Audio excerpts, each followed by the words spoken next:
Welcome to McPlum, simple solutions served daily.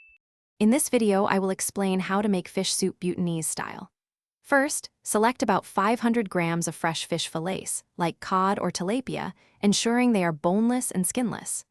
Next, gather your vegetables, 1 large onion, 2 ripe tomatoes, and a generous bunch of fresh spinach.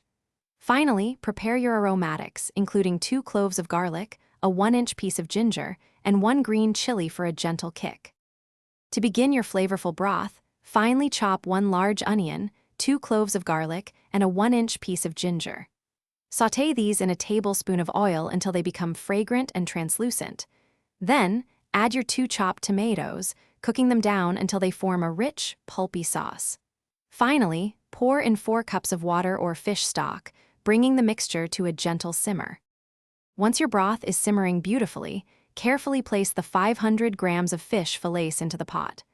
Allow the fish to poach gently for about 5 to 7 minutes, or until it turns opaque and flakes easily with a fork. Next, add your fresh spinach, stirring it into the hot soup. Cook for just 1 to 2 minutes until the spinach is vibrant green and perfectly wilted.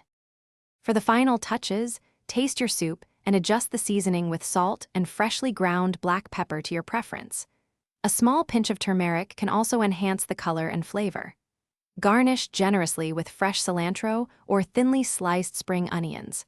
Serve your delicious, warm Bhutanese fish soup immediately, perhaps alongside a bowl of steamed rice for a complete meal.